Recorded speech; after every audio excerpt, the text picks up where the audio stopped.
Hola, soy Adrián Valcárcel, no soy coach, no soy gurú y no soy motivador. Observo patrones humanos y analizo cómo se construye o cómo se destruye la mente. Esto es arquitectura mental. Hoy hablamos de por qué la mayoría nunca alcanza su potencial. La mayoría de personas no fracasa por falta de talento, fracasa por falta de resistencia interna.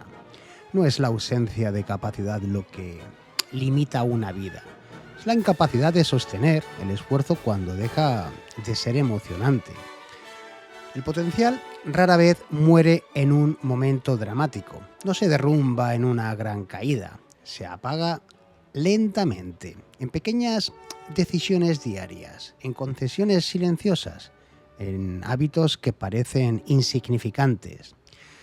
Todos tenemos una versión ideal de nosotros mismos, más disciplinada, más fuerte, más respetada, más libre. Esa versión nos acompaña desde jóvenes, la imaginamos con claridad, sabemos cómo sería, sabemos incluso qué deberíamos hacer para convertirnos en ella.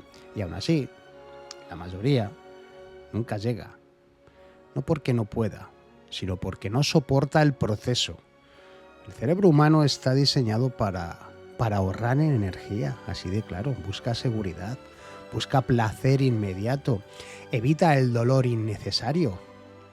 Y crecer siempre implica una dosis constante de incomodidad, de dolor. No hablamos de sufrimiento extremo, hablamos de algo mucho más cotidiano.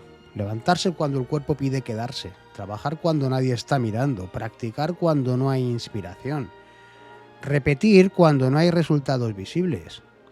Ahí es donde empieza la separación. Muchas personas desean resultados extraordinarios con comportamientos ordinarios. Quieren respeto sin carácter. Quieren éxito sin estructura. Quieren disciplina sin renuncia.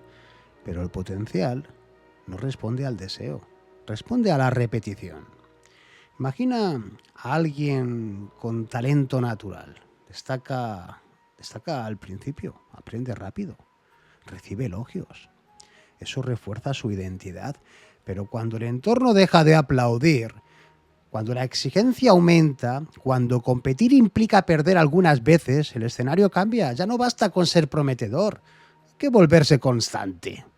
Y ahí aparece el miedo, pero no el miedo al fracaso evidente, sino el miedo a descubrir los propios límites.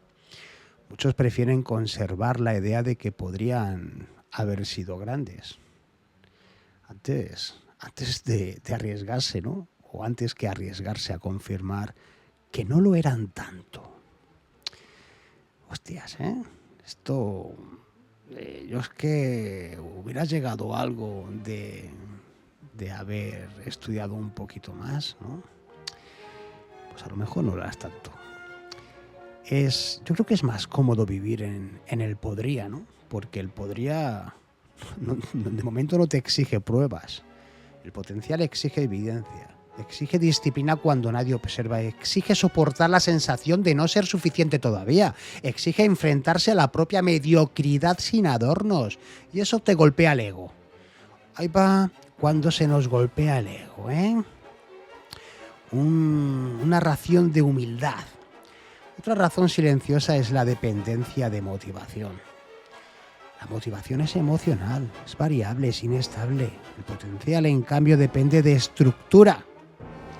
Depende de hacer lo necesario incluso cuando la emoción no te acompaña, pero vivimos en una cultura que glorifica la inspiración y desprecia la repetición. Es que no estoy inspirado. Voy a estar inspirado. Repite, trabaja. Es que no estoy inspirado, tú, como me decía un chef con el que trabajé.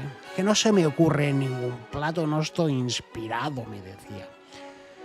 Y se celebran los momentos épicos, los aplausos, las palmaditas en las espaldas, no los años invisibles. Sin embargo, todo resultado, déjame que te diga esto, ¿no? Que todo resultado sólido nace en la invisibilidad. Hay un punto no, he dicho puto, pero es punto. Hay un punto crítico en cualquier proceso, el momento en que la novedad desaparece. El entusiasmo inicial se disuelve, los resultados aún no compensan el esfuerzo. Ese es el filtro real. La mayoría abandona ahí, no porque no tenga capacidad, sino porque no obtiene suficiente recompensa inmediata. Así de claro, el cerebro quiere señales rápidas. El crecimiento ofrece progreso lento y esa diferencia explica más fracasos que la falta de talento. También existe la presión del entorno, ¿no? Cuando alguien decide mejorar, altera el equilibrio social, su disciplina incomoda, su ambición genera comparación, su constancia crea tensión y esa tensión empuja a regresar al promedio. Mantener el rumbo implica aceptar cierta soledad psicológica, significa tolerar que no todos entiendan tus prioridades, que se vayan a hacer puñetas si no las entienden. Algunas relaciones cambian, que algunas conversaciones pierdan sentido. No todos están dispuestos a pagar ese precio. Ahora viene la parte más incómoda. Muchas personas no alcanzan su potencial porque en el fondo no quieren asumir la responsabilidad total de su vida. Más sencillo atribuir el estancamiento a factores externos. El contexto, la economía. No, yo es que como no puedo, yo es que si hubiera sido rico, es que a mí es que no me apoyan. Sin duda, es verdad que el entorno influye, pero incluso en contextos limitados se exige margen de acción. Y reconocer ese margen implica aceptar algo duro. Si no avanzas, es parte pues de tu elección. Puede no ser una elección consciente, pero es una elección sostenida en el tiempo. El potencial no se pierde de golpe, se erosiona. Cada vez que eliges comodidad sobre progreso, cada vez que postergas lo importante, cada vez que justificas la inacción, pues no parece grave en el momento.